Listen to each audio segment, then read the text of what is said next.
Bonjour, chers lecteurs. Ici Seoul Economic Daily. On va aujourd'hui décrypter ensemble les informations clés des articles du Seoul Economic Daily sur un sujet passionnant. Le paysage des applications shopping ici en Corée. Absolument. On va parler de ce qu'on appelle le commerce vertical. Vous savez, ces plateformes hyper spécialisées, elles se concentrent sur un domaine précis, la mode, la beauté, parfois le luxe, et elles changent vraiment la donne par rapport aux géants plus généralistes. Oui, c'est un phénomène vraiment intéressant à observer. Et justement, les chiffres récents de WhatsApp Retail, ils montrent une dynamique assez folle. Alors, journaliste, qui tire son épingle du jeu en ce moment? Eh bien, c'est l'application Abli, très orientée mode, lifestyle, pour un public plutôt jeune, qui est en tête. Elle a 9,18 millions d'utilisateurs actifs chaque mois, les fameux MAU. 9,18 millions, pas mal. Oui, et juste derrière, on a Olive Young. Eux, c'est les rois de la beauté, des cosmétiques. Ils sont à 9,5 millions. Ah oui, Olive Young, incontournable. Exact.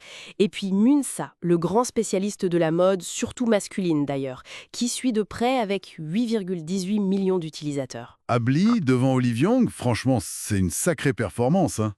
Ça montre qu'ils ont une approche digitale qui marche fort. Et est-ce qu'on voit des différences, journalistes, sur qui utilise quoi entre les hommes et les femmes, par exemple? Ah oui, là la différence elle est flagrante, vraiment. Chez les hommes, le podium c'est Munsa, Olive Young et puis Cream.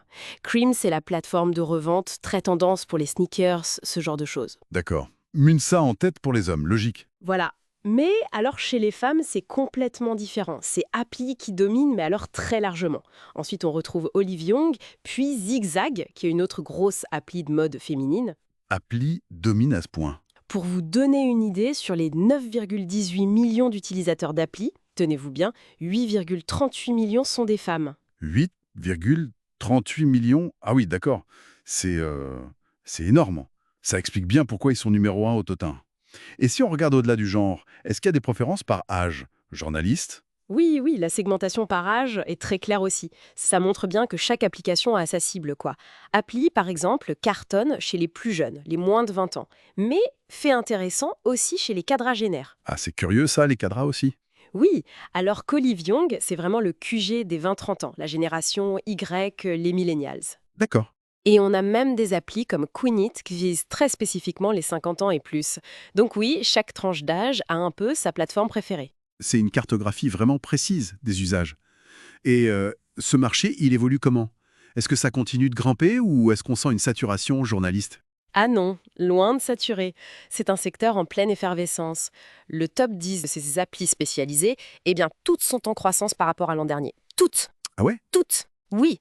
Et la plus forte croissance, c'est pour Olive Young. Ils ont gagné plus de 2,11 millions d'utilisateurs en un an. 2 millions, c'est énorme. Leur présence physique doit aider, j'imagine. Probablement, oui, ça crée une synergie. Mais Munsinsa et Zigzag ne sont pas en reste, hein. Plus d'1 million de nouveaux utilisateurs chacun. C'est très solide. Impressionnant. Et Abli aussi continue de bien progresser, avec 900 000 nouveaux utilisateurs. Donc non, ça bouge beaucoup. Cette hyper-spécialisation, avec des acteurs si forts sur des segments très précis, ça me rappelle un peu ce qu'on peut voir en Europe. Vous avez avec des Vinted pour la seconde main ou Zalando pour la mode en général. Tout à fait, c'est une excellente comparaison. Ça montre bien la maturité, la sophistication du e-commerce en Corée. Les gens cherchent des expériences plus ciblées, plus personnalisées, quoi. Hmm. Et je précise, c'est important que ce chiffre sont solides. Ils viennent d'une étude de WhatsApp, Retail sur un panel énorme, 51,2 millions d'utilisateurs de smartphones en Corée, Android et iOS. Donc c'est vraiment représentatif. D'accord, très clair. Nous venons de traiter du sujet suivant, la popularité et la segmentation du marché des applications de commerce vertical en Corée du Sud. Nous reviendrons très bientôt avec des informations tout aussi importantes. C'était Séoul Economic Daily. Merci à tous.